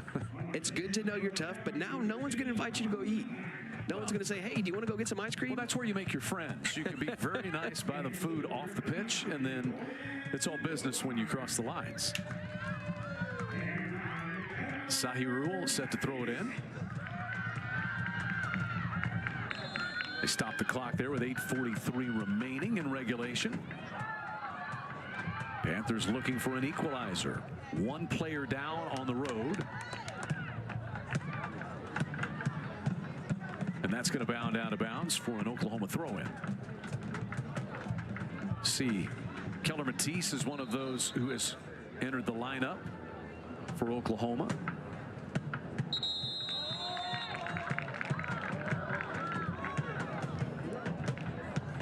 And the referee, Brandon Query, has stepped in to sort through things. He is jogging over toward his cohorts right now, maybe over to take a look at something. He's got the video review booth ready to go. Been over there a couple of times tonight. Had to adjudicate the red card that was issued to Deland Celine in the first half in the 40th minute. It is nice to have replay, and if it doesn't work effectively the rest of the season, here tonight it was applied correctly, and it was a big difference maker in this game. It honestly was. But you see Matt Mott talking things over with his Sooners over there, up 1-0. Leo Weber with a goal off a deflection. Sophie Green and Alexis Washington receiving an assist. Do you have an inkling what this review would be about right here, Nick? I want to say it was maybe when she slid. Maybe is there a handball right there? I'm not overly positive. I'll have to kind of see what they've got there. But right now, OU's in control. And OU right now is saying, hey, let's see out the game. It's our first time here at home this year. And I think, you know, at the end of the day, they did everything extremely right. And so in soccer, there's tough games, and the only thing you look back on is, did we come out successful? And right now, that's exactly what they're doing. So kudos to OU, and I'm really looking forward to see how this last 8 minutes is going to play out. Matt Mott looking inquisitively over at the referee, Brandon Query. See anything here, Nick? That's got to be for the play right before that, because the throw looked good. He may have got something in the earpiece from the AR on our side that says, hey, there's something you need to look at. Because, I mean, the throw looks perfect. The throw looks perfect. The feet are on the ground. It's over the head. So there's got to be something before that we're just missing. Maybe it was something said that we just don't hear, we don't see. And I think right now you can kind of tell if you look through, he went back a little bit. It was something on that slide that maybe they're saying the ball went out, which they might give a corner kick here. I think that's what they're actually looking at. Certainly, that as you can see from that wide shot, as you said, it's well before the throw-in. Yeah, it was excellent defending by OU. I think what they're going to look back on is the fact that this ball, ooh, that actually may be a handball.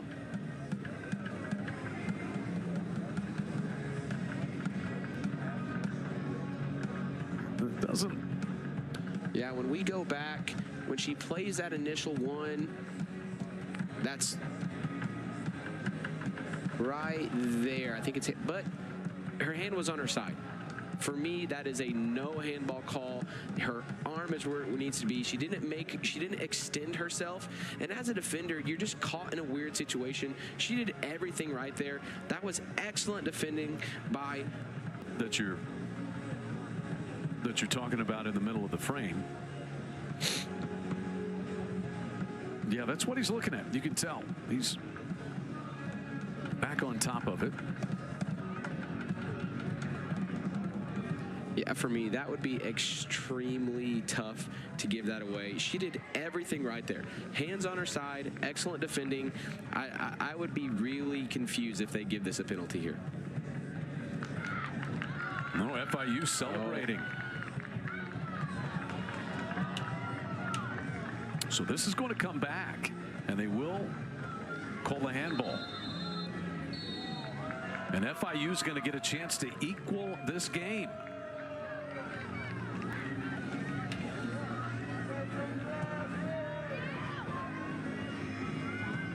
And as a defender, you just hate that.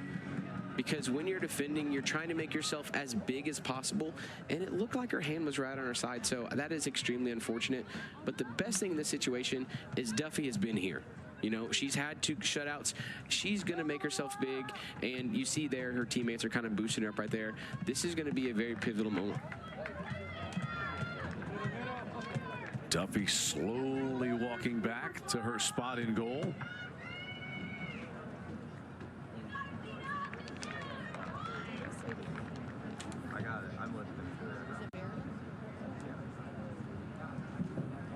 Getting a word with Brandon Query. The chance to equalize this game. Panthers on the road playing a player down.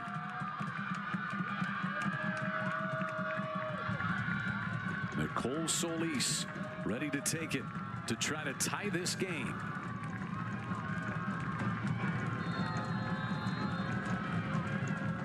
Solis hits it and scores, and we are tied.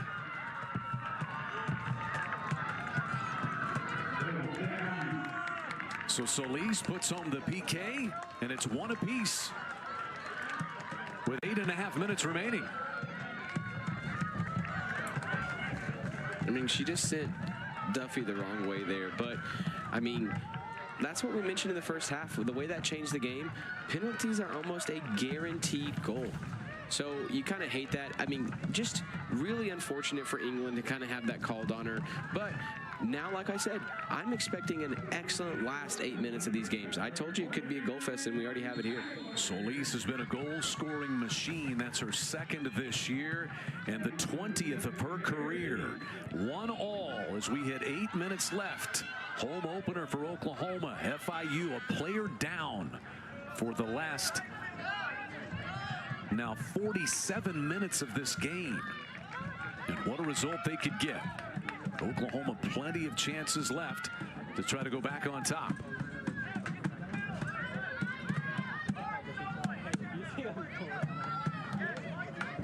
Matisse will whip a long throw all the way to the goal box.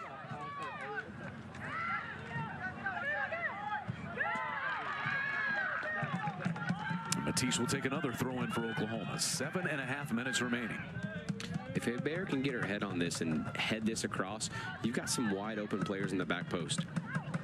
It does come toward Hebert. That's exactly what she tried to do. And another header, that one was Eichelbarner. And now Restrepo will use as much time as she possibly can. We move under 7 minutes remaining. And the ref has already got onto her once, so if she continues to delay this game, you may see a yellow card given to Restrepo.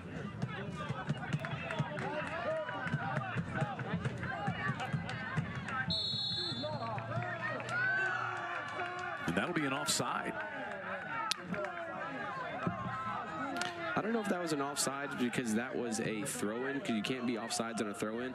I think they may have called that just a little shove.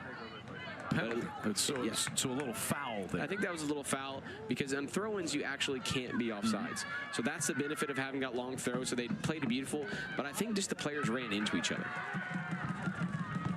Eichelbarner runs to this first, sends it across with her left foot. Pappas, yes, back and forth, and Restrepo comes out to pick it up.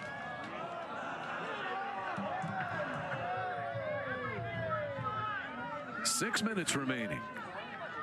Oklahoma so close to a chance there. That was a beautiful cutback, and she just took that touch a little too heavy. She's going to wish she had that back, but if she had that, that was a beautiful turn she made right there in the box. Foul whistled against FIU, and Montaline Diamond called for that one. And a Duffy free kick with 5.5 minutes left.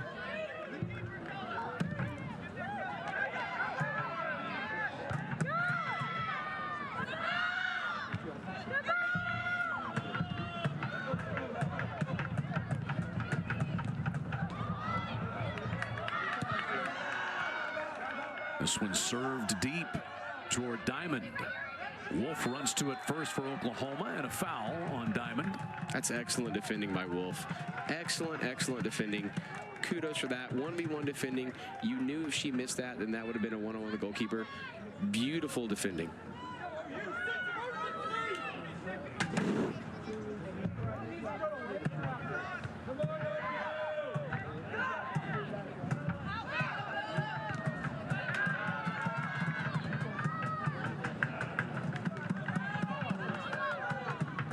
FIU throw in as that one bounds off of Pappas.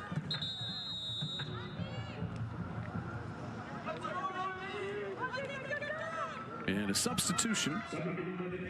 Panthers will run Diamond off and reinsert Ashley Martinez, the junior from Torreon, Mexico, transfer from Arizona Western College.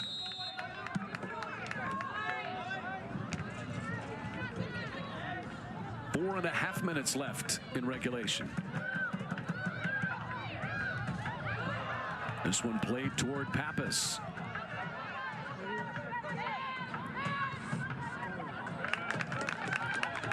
An Oklahoma throw in, quickly taken.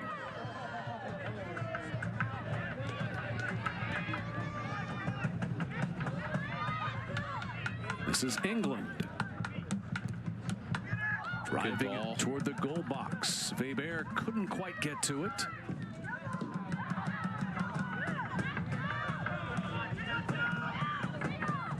Weber surrounded, goes down right at the top of the 18 box. Is this inside the box or out? Either way, it'll be a try for Oklahoma. About a foot outside the 18 box, it appears, Nick. Silky smooth passing. This is the passing that Coach Mott was winning for. Just 1-2 touch passing. So beautiful going there. And look at that. They moved the ball quick, got the foul, and now you get a good chance to have a shot on goal. So they whistle Fuji for the foul.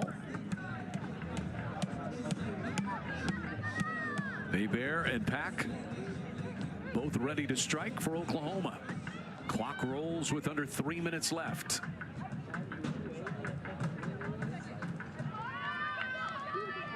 A wall out in front of the goal box facing Leo Weber.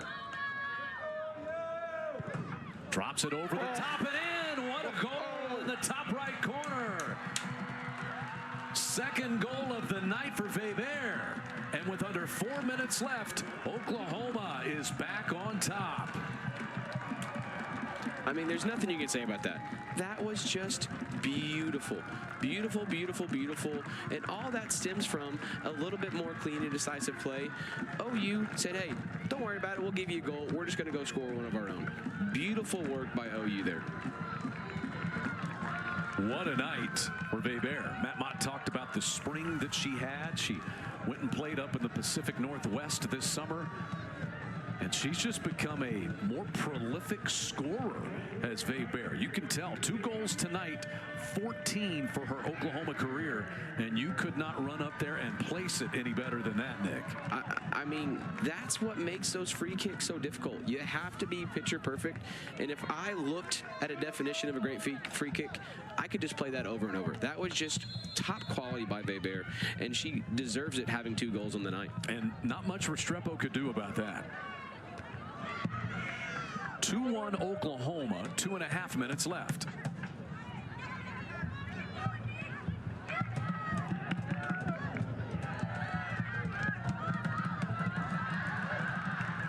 foot race toward this one.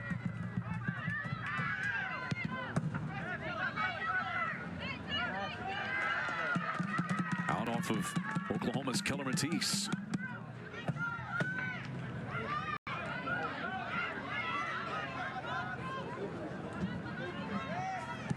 And Wolf will pound this one over the top of the Oklahoma bench with under 2 minutes left. What a game effort by FIU on the road.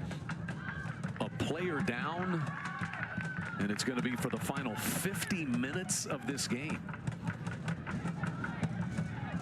If you were trying to convince someone to watch soccer for the first time, this is the match you want. You've got a red card. You've got penalties. You've got goals. I mean, this is what brings people to enjoy soccer all around. Just a beautiful night for soccer. You've got drama. You had high-level goalkeeping both ways in this one as well.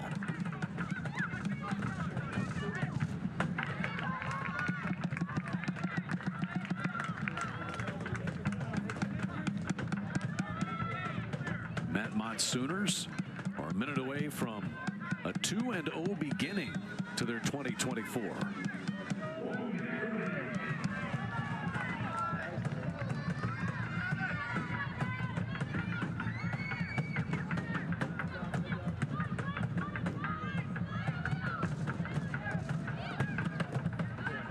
Oh, great touch. Nobody home on that little back heel pass attempt.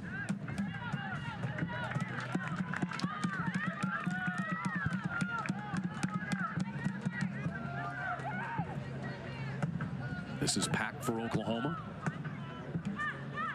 The Sooners will about be able to run most of the time off of this clock. I think we can hear Coach Matt wanting Weber to get in the corner here to try to get the ball. I mean, with the night she's having, no one's going to get that ball off her foot. So that's an excellent decision. You see them just waiting. Final 10 seconds. Oklahoma is going to win in the home opener and in their first home event as a member of the Southeastern Conference. The Sooners win it 2-1 over a very game group of Panthers from FIU who made the trek across country and nearly pulled off a stunning result. One player down for the final 50 minutes. This game was tied with under 4 minutes remaining before Oklahoma got a free kick from Leo Weber. She scored both goals for Matt Mott and the Sooners, and Oklahoma comes out on top 2-1. We will talk with the star of the night, Leo Weber, who scored both Oklahoma goals, when we come back.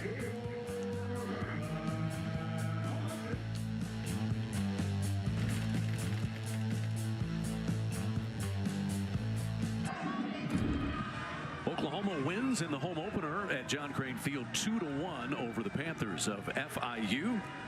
Welcome back into Norman with Nick McMillan. I'm Chad McKee. We take a look at the scoring recap. Remember, there was a red card assessed Delan Salim of FIU with 5 minutes left in the opening half. And Oklahoma would get on the board on just an extra. Germany, I just wanted to see something different. Not that Oklahoma isn't the best ever, but I just wanted to see something different. And it was so nice. It was a completely different style of play, but it helped me develop a lot. So it was really great. And a little cooler up in Portland, Oregon. A little cooler temperatures for you. Yeah. Oh, for sure. Yeah. Well, we appreciate you stopping by. Congratulations on the win. We'll let you go celebrate with your teammates. Thank you so much. Thank you. Appreciate it. That is Leo Weber, who scored both Oklahoma goals in this one tonight, including the game winner. It came in the 87th minute on a free kick. Oklahoma wins in the home opener at John Crane Field. The Sooners are 2-0. Nick and I are back to call the Oral Roberts match coming up 1 week from today. For Nick McMillan and our great crew, you've been watching SEC Network Plus. Oklahoma beats FIU 2-1. Good night from Norman, everyone.